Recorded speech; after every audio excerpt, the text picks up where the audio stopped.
في رحلة تطوي الدروب بين المدائن والشعوب بحضرة الذكر الحكيم وحدنا رب القلوب وحدنا رب القلوب في رحلة تطوي الدروب بين المدائن والشعوب بحضرة الذكر الحكيم وحدنا رب القلوب وحدنا رب القلوب ولحفظ آيات الكتاب لقد أتينا كل باب نمضي على درب الصواب من قبل أن تجلو الخطوب من قبل أن تجلو الخطوب في رحلة تطوي الدروب بين المدائن والشعوب بحضرة الذكر الحكيم وحدنا رب القلوب وحدنا رب القلوب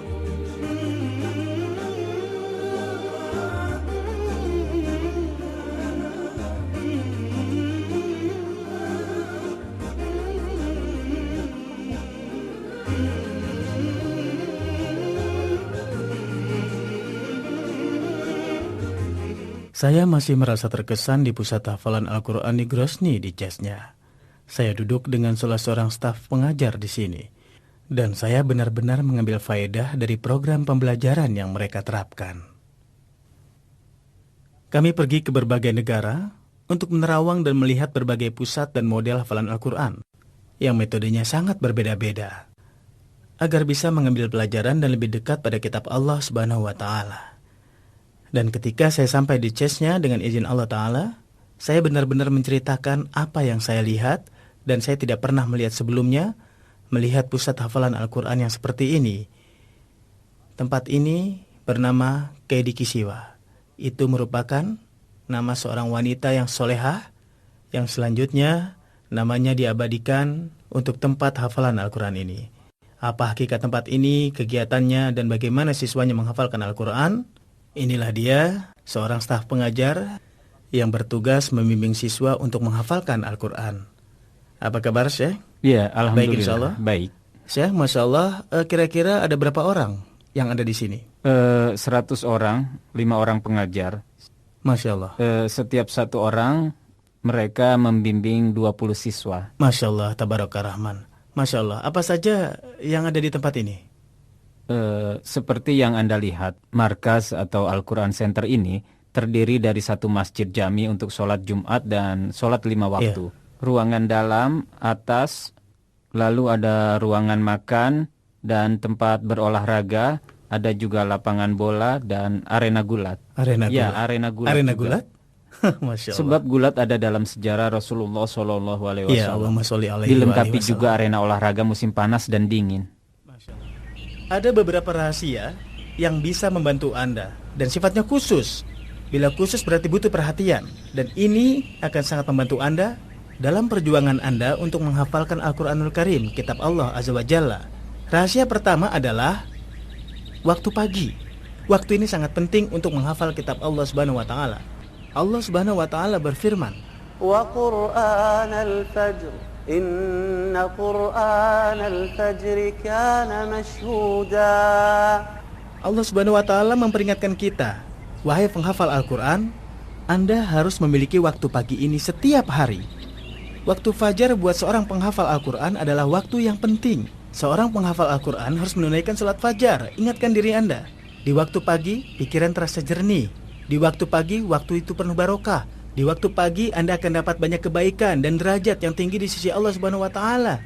Cobalah hafalkan satu halaman Al-Quran di waktu pagi, dan coba halaman lain di waktu siang. Anda akan dapatkan hafalan di waktu pagi jauh lebih kuat.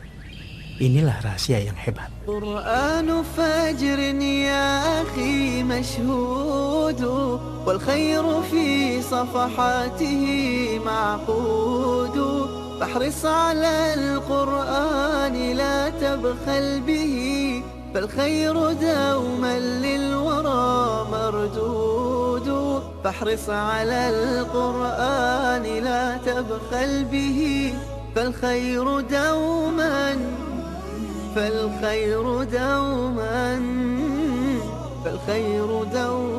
للورى مردود. الشاهقات على المدى تخشعن عند تلاوة القرآن. Bagaimana dimulainya kegiatan siswa di waktu pagi?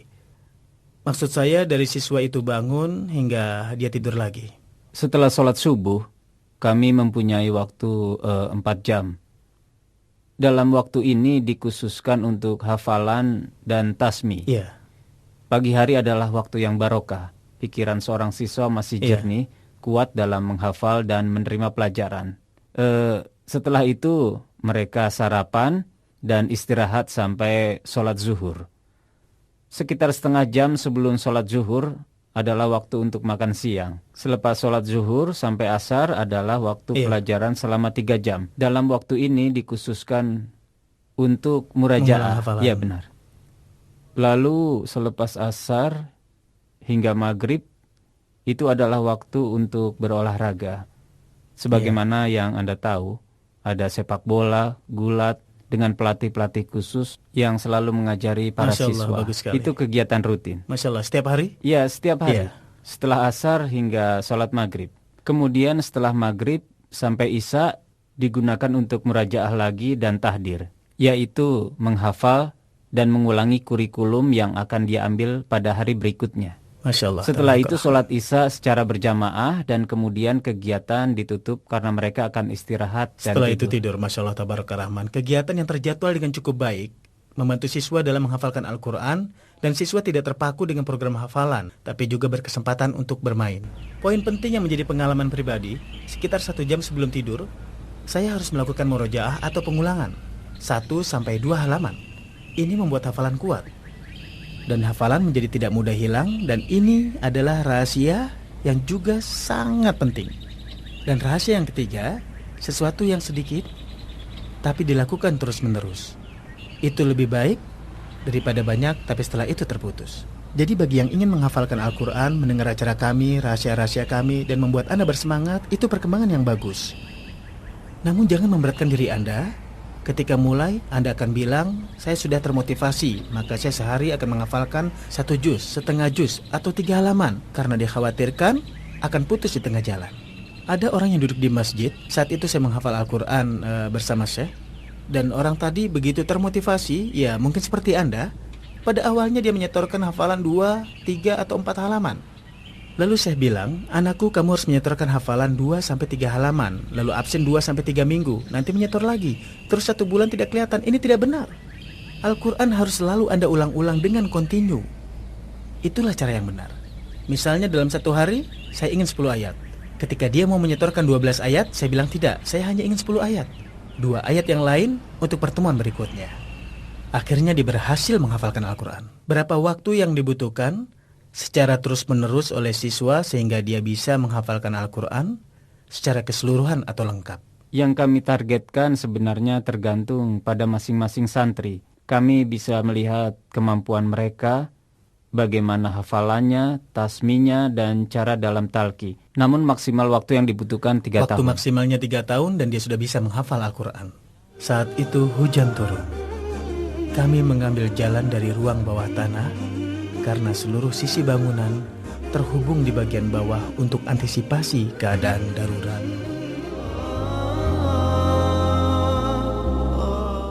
Tempat ini benar-benar istimewa dalam menghafalkan kitab Allah Subhanahu wa Ta'ala. Ketika saya dan kru masuk ke dalam tempat ini, kami tidak punya gambaran sebelumnya. Saat ini di luar hujan deras, dan saya beritakan seperti ini, sebab tadi kami sedang bersama para siswa dan kemudian ingin menuju masjid. Tapi saya bilang pada mereka tidak mungkin bisa karena hujannya sangat deras. Mereka bilang, saya tidak perlu khawatir sebab ada jalan di bagian bawah yang menuju ke masjid dan tidak akan terkena air hujan. Bayangkan pemirsa, seluruh sisi bangunan ternyata terhubung di bagian bawah melewati ruang bawah tanah. Kita telah menyaksikan beberapa Al-Quran Center yang sangat bagus di CES-nya. Demi Allah, cukup membuat saya terkesan. Sebagian orang mungkin punya persepsi bahwa tempat ini tidak mungkin bisa terrealisasi di tempat kita, misalnya di Kuwait. Al-Quran Center yang megah ini, masjid yang besar dan taman-taman yang sangat indah menjadi tempat para siswa menghafalkan kitab Allah Subhanahu wa Ta'ala. mereka tinggal di tempat ini. Bayangkan tadi saya bersama dengan para sahabat di sini, para penghafal Al-Quran. Saya berharap kita bisa mendapatkan tempat seperti ini di Kuwait, dengan masjid dan taman yang indah, tempat menginap, tempat makan yang representatif bagus, tempat yang akan memotivasi setiap orang untuk menghafalkan Al-Quran. Saya pikir itu hal yang mustahil, sampai saya temukan dan lihat sendiri. Di chestnya sangat-sangat indah, yaitu tempat bagi para siswa untuk menghafalkan Al-Quran. Dan saya juga berharap agar Al-Quran Center yang sangat indah seperti ini bisa terrealisasi di Kuwait, negara Teluk atau negara Arab, dan juga negara-negara Islam lainnya. Para siswa tidak perlu lagi mencari tempat bermain sebab mereka bisa bermain di sini. Saya berdoa pada Allah Subhanahu wa taala agar mereka mendapatkan taufik dan pahala atas perhatian mereka pada kitab Allah Subhanahu wa taala.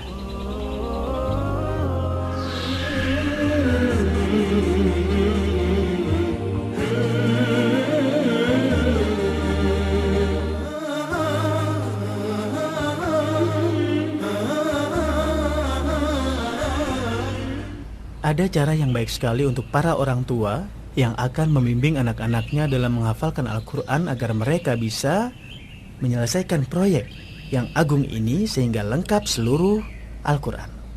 Anda harus dengar sendiri Al-Quran terhadap anak Anda. Anda tidak mungkin melakukan peran sebagai syekh atau mu'alim atau muhafiz, tidak mungkin bisa. Tapi misalnya Anda baru saja menemukan anak Anda pulang dari sekolah, apa yang dilakukannya? Tolong perhatikan. Anda bisa tanya, apa yang tadi kamu hafal? Dia jawab surat Mursalat. Ambillah mushaf dan dengarkanlah hafalannya. Ibu juga begitu. Misalnya ketika mengantar sekolah atau sebelum pergi sekolah, minta juga yang sama. Mintalah untuk membaca hafalannya. Lalu untuk apa ini? Dengan seperti ini, anak Anda akan merasa bahwa orang tuanya antusias dalam usaha menghafal Quran. Setelah itu dia akan paham. Jika Anda ingin bepergian dengannya dan Anda terus ingin mendengarnya, dia benar-benar merasakan bahwa ayahnya sangat mendukungnya dalam menghafalkan Al-Quran. Anak Anda butuh motivasi ini. Tentu ini menyenangkan. Sebelum Anda tidur, Anda bisa mendengarkan Al-Quran dari anak Anda. Anda duduk dulu sebentar dan katakan pada anak Anda ingin mendengar hafalannya. Demikian juga ibu. Misalnya selepas makan siang, makan malam, bersama suami, keluarga, nenek, saudara-saudara Anda, panggil dan katakan, anakku kemari, saya ingin mendengarkan hafalanmu. Ini penting sekali untuk membuatnya tambah semangat, sehingga dia bisa menyempurnakan hafalan Al-Quranul Karimnya secara lengkap dengan izin Allah dan juga bantuan kita. Saya ulangi sekali lagi, wahai para bapak dan ibu, dengarkanlah hafalan Al-Quran dari anak Anda di semua waktu. Ini akan berpengaruh baik dengan izin Allah Ta'ala.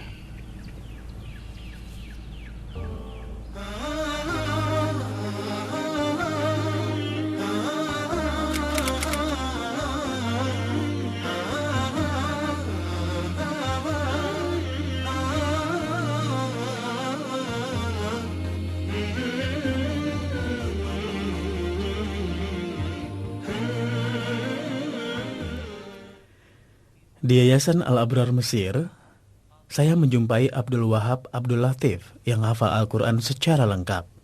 Padahal dia adalah seorang yang cacat mengungkapkan kata. Iya pemirsa, sekarang ini kita menjumpai seorang hafiz Al-Quran di antara penderita yang membutuhkan perlakuan khusus. Syekh Abdul Wahab, Ya. apa kabar? Alhamdulillah Rabbil Baik Alamin. insyaallah. Anda hafal Al-Quran Abdul Wahab? Ya, Berapakah usia Anda saat menghafal Al-Quran? 14 tahun. Secara lengkap? Iya. Masya Allah, Masya Allah. Anda melakukan murojaah setiap hari? Ya, setiap hari. Bagaimana caranya? Saya melakukan lengkap dalam 1 minggu. Anda melakukannya lengkap dalam 1 minggu? Iya. Tentu saja saat itu kami berusaha untuk mengobatinya selama beberapa waktu. Namun salah seorang dokter mengatakan arahkan Abdul Wahab untuk menghafal Al-Quran. Awalnya dia bisa menghafal materi dalam bahasa Inggris, tapi dokter melarangnya. Dia bilang tetap arahkan untuk hafalan Al-Quran.